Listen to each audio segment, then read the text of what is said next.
body language. There seems to be a nice kumbaya moment between you and the Canadian Prime Minister. You've just come from a bilateral with him. What can you tell us about what you've come here to achieve and what you're taking home with you? Well, the G7 countries held their own summit, and this was a follow-through, which is an outreach, which involves a number of other countries, particularly from developing countries. Right. Like Kenya was there, Rwanda was there, Seychelles, Haiti, Argentina, Senegal, Vietnam, Bangladesh, Senegal, Vietnam. So it was a real wonderful collection of countries, including the Marshall Islands, by the way, of countries that have oceans around them, say for one or two, like Rwanda. Countries that have to deal with the blue ocean economy challenges. And we spent quite a lot of time dealing with issues of climate change, but we were quite specific in dealing with the management of the oceans and what countries should do, particularly in relation to what is now killing fish and huge mammals in the sea, like whales and dolphins and what have you. And the issue was the challenge we face that there's more plastic now in the oceans than there will be fish, and that the fish species are endangered by our own human action. Human action that results from us dumping our litter and the debris that is found to be in seas, and that how can we as human beings change our behavior, turn things around, and therein lies a number of opportunities, and particularly for countries like South Africa, who have 3,900 kilometers of sea, surrounded by three oceans, the Indian, Atlantic, and the Southern Ocean, that we can do a lot of things. And yet, Mr. President, this is really about the convergence between the conservation element of these oceans that are a very important pillar of climate change and the developmental needs or opportunities that the oceans provide. When you talk about the blue economy, you're talking about exploration, you're talking about some of the benefits that the ocean can provide to a country's GDP, and particularly in terms of Operation Phakisa, the lowering of South Africa's high unemployment rate. How does that convergence work between conserving and the resources that the oceans have to offer us? Well, fortunately, as a country, we've already done a lot of things, and Operation Phakisa, looking at our oceans, has given us a very good platform from which to work, and we've already started seeing quite a lot of work happening there. We already have identified more than 100 billion rand investment potential, which in time will also create up to 1 million jobs. And already out of the oceans, we are able to now make tugboats, aquaculture, but now a new industry is emerging, the circular industry, where we should be able to treat our debris so that it does not end in the sea. Right. And utilize the sea for exploration purposes in the future, for oil and gas. And already we're looking at a number of proposals in that regard, which, if they do happen, will unlock huge resources. But there's also a tourism effect, because the seas and the oceans are great tourism attractors. As we look after our whales, if we look after our huge mammals in the sea, we're able to eke out a lot of investment opportunities. So a number of countries shared with us what they are doing in relation to removing the debris from the sea, and we were able to share with them what we've been able to identify as real investment opportunities. But there too, we were also raising the issue of the empowerment of women. Right. That women should also find space and opportunity as we exploit areas near our shoreline, in the seas, because many of them are given to giving opportunities for the empowerment of women and young girls. And we were quite impressed with the Canadian Prime Minister's initiative on raising $3.8 billion for the empowerment of women and young girls. That impressed me immensely. Well, he calls himself a feminist Prime Minister. Do you call yourself a feminist president? Well, I support women empowerment. And I am going to be talking more and more about it and championing that, because it is a challenge that our women face. They face a triple challenge: that they're black, most of them, sure, and that they're poor, and that they are also discriminated against because of the gender that they represent. So we've got to do everything that we can to empower women, and particularly young girls, from an education point of view. The empowerment of women, Mr. President, gender equality is, of course, one of those cross-cutting issues. Whether you're talking about land expropriation without compensation, whether you're talking about exploring, the oceans economy, how do we ensure that women are at the forefront of whatever it is we seek to achieve? Let me talk a little bit about this G7 summit. It's probably as divided a G7 summit that anyone can remember in recent history, and particularly given the intransigence of the United States President. Having been not at the table with him because he left before you came into the room, what's your sense of how that played out? Remember, he withdrew his endorsement of the communique. You've just come out of a bilateral with Justin Trudeau. What did he tell you? Well, we didn't really delve into that. I mean, the G7 itself, for the most part, was successful because the countries reached consensus, and it could well be that it's the usage of language, the terms that have been used.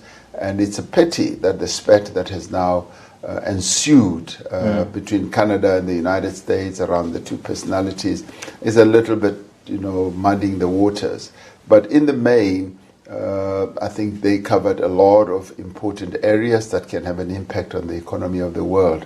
For us, who participated in the outreach program, we found all the G7 members reaching consensus with us on the need for all of us to work together to look after our oceans, to ensure that there's less debris in our oceans, because that endangers not only the fish species, but also has a negative impact on employment, negative impact on just the quality of life of human beings. So that I was quite satisfied with. And yet at the beginning of this trip you told me that you were very concerned about the rising protectionism that we're seeing in the world, and you expressed this, you said you hoped that the G7 would be able to find a way forward.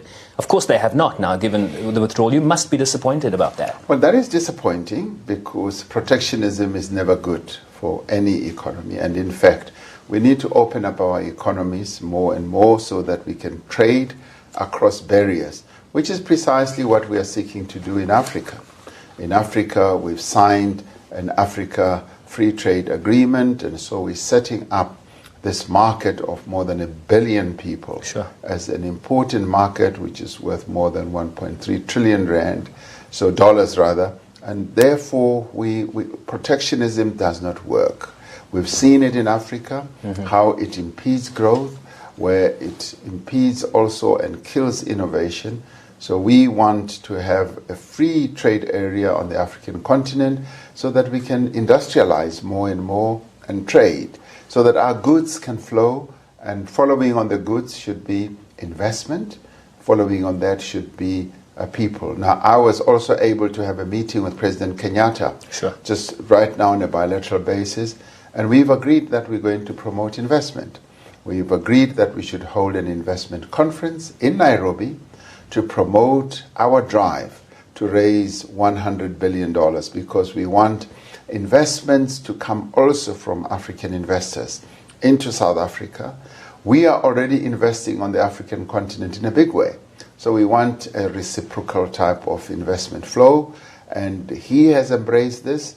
So he and I are going to be championing the investment conference that we would like to see happening in Nairobi. The Kenyan economy, as you know, very strong on the digital front, and of course Kenya also hosting a Blue Economy Summit in November, which I'm sure you're very interested in. Mr. President, you're also part of this trip. The first stop in this trip was in Toronto, where you addressed business leaders, a very important part of your drive to raise this $100 billion over the next 5 years. You spent a lot of time, unprompted, talking about this question of land expropriation without compensation. You told me in our earlier discussion that you believe there were going to be positive yields from that discussion. Can you tell us anything tangible that will come out of that meeting? When we came to Canada, we came with a fairly sizable business delegation, so we all flew together, and we left them in Toronto to come here to Quebec. So they have remained interacting with their counterparts in Toronto.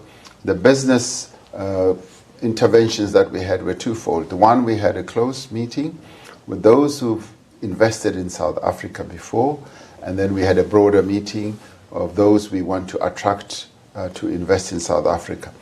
Both iterations were very positive.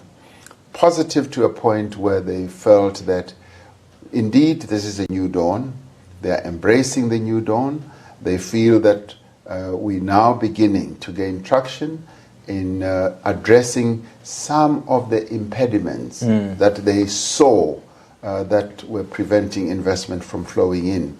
And they are pleased with the steps that we are taking to address issues of the regulatory framework, to address issues of corruption, state-owned enterprises.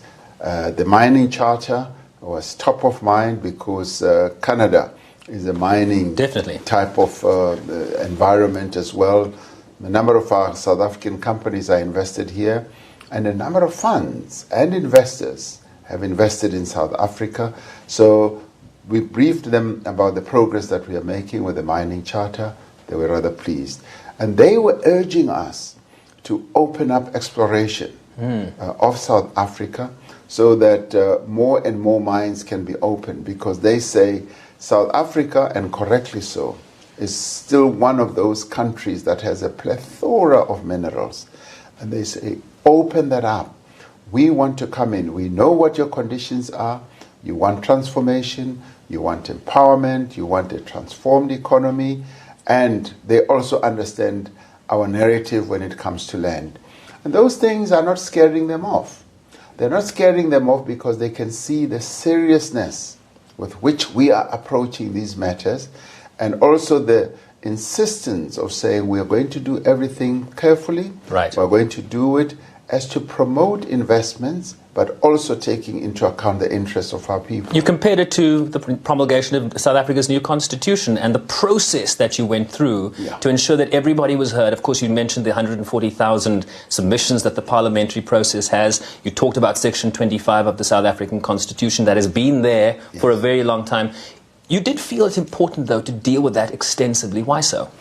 I felt it was important because there's been a narrative, a very negative one, that we want to pillage and just grab land, and we have insisted that is not. People call it white genocide, right? Yeah, that is. I insisted or explained that is not the objective. The objective is to deal with a historical injustice that was caused. And interestingly, Canadians are quite au fait with this because they themselves are having to deal with the indigenous people, the Inuits who were here first. They call them the First Nation. They are having to deal with precisely the same issues, so they can draw lessons from what we are doing. So I found that many of them are not spooked by the process that we are going through. They realize that we've got to address the issue of land if we want to secure a future for all. So therefore, that is the type of message that we were imparting to them. Nobody walked out of the room. Nobody screamed back at me. They understood very well. So the two business occasions that we had were very, very positive. And people want to re-engage with South Africa from an investment point of view. The screamers are waiting for you back in Parliament, Mr. President. I want to touch on the issue of South Africa's non-permanent seat at the UN Security Council. I'll tell you two things I've heard on social media is Tuma Mina, Viva, we're back, it's the new dawn. And on the other side, people that perhaps have a better understanding of how the Security Council works is saying, what is South Africa going to be able to accomplish there? You have the permanent five that dominate. Just ask the Sahrawis, ask the Palestinians, ask the Syrians, ask the Yemenis. It is the P5 that dominates discussions and the veto that will not be extended to you in this term. Why should this be a celebration for South Africa, and why should they not be discouraged by this? Well, this for us is a real great celebration. In fact, more than a celebration, we are saying we are humbled by this, because to have had 183 countries, many more than we have ever had in the two occasions when we were voted onto the Security Council, is a vote of huge confidence in South Africa. They are beginning to look at South Africa through a different prism. And we must, as South Africans, welcome that and embrace that. A non-permanent seat on the Security Council is a coveted position for any country to want to have. Of course, sure, we all want to be permanent members of the Security Council, but the current architecture does not allow that. But to be sitting at the ringside of where key decisions are taken that impact on world matters is an important one. And for a small country like us, with just 56 million people, to be able to sit there and talk on global issues, equally with many others, although the five have a greater weight of voting, is an important one. What do we bring to the Security Council? We bring our message of being an African country. So we go there to represent the people of Africa. We represent our position as Africa. We also represent peace. We're taking a message of peace to the Security Council. We're taking a message of an interconnected globe where we are promoting multilateralism. And yet multilateralism is under threat, a lot of people say. It is under threat, and our starting point is that it is important that all of us get involved continuously in dialogue. Multilateralism should be the process that is strengthened all the time. And we also bring a voice of reason. And we also want to bring progressive politics, that when issues have to be handled, we should do so in the interests of the vulnerable people in the world, whether it is a Sahrawi problem, it's a Palestinian problem, whether it's a Rohingya problem, sure, anywhere in the world. We should be on the side of the weak and the vulnerable. And of course, to get the world to promote equity, to address the challenges that the world faces, unemployment, inequality, and poverty. Certainly a lot of goodwill at the United Nations, also given the Nelson Mandela Peace Summit that will happen just before the high-level meeting of the General Assembly in September. Mr. President, some domestic issues. We're seeing continued tensions on the domestic front in the African National Congress. The chairperson of the African National Congress was not allowed to address the consultative conference in KwaZulu-Natal. As ANC president, what can you say about factions at this point in time? Well, the consolidation of unity is a process. And sometimes you'll take 2 steps forward and sometimes you'll take 3 steps backwards. The important thing is that we must continue to address the challenges that we face, not only as the ANC, but also as a country. So the conference could not go ahead because of court challenges. And now we're going to have to go back to the drawing board, and we're going to have a discussion on how we can foster unity and also a process of renewal, because the two must be taken in tandem. And I'm certain that we will be able to find one another and find a more reasonable way of moving forward. But you are, sir, the captain of the ship, essentially, and you have a number of members on board this vessel that are not playing the game in terms of what it is that you seek as the captain, in terms of where the ANC should go. How is that going to be dealt with? Well, it has to be dealt with. There's no other way. The ANC is what we all have, and we are saying we need to foster unity. And one of the ways of fostering unity is to have a united leadership, a leadership that will draw from all approaches. Like, for instance, the National Executive Committee, the way it's constructed now. It is a National Executive Committee of the ANC that has drawn from all approaches, so that in the end, the winner-takes-all approach should be seen as not being the most efficacious type of way to go forward. But it sounds like a contradiction in terms when you talk about needing a unified leadership and yet drawing from all the divisions in the party. The argument goes that the top 6 is not very united. Well, the top 6 of the ANC it was drawn from different approaches, and we're finding one another. We're moving ahead, finding one another, finding a way of working together, and we are becoming more and more successful. If you look at the way we've resolved some of the problems, the challenges that we face, it is bearing that out to be the best way to move forward. Final question for you, Mr. President. When will we have a permanent Northwest Premier? Well, that also is a process that is underway. It is being discussed, and soon we are going to have a Northwest Premier. Mr. President, I'm delighted. Thank you so very much for your time. I really do appreciate it. Thank you very much. Thank you, sir. Thank you. The President of the Republic of South Africa speaking to us live and exclusively on SABC News on all our platforms, and that, of course, will be replayed throughout the course of Sunday night in South Africa. Thanks for watching. Back to you in studio. Thank you.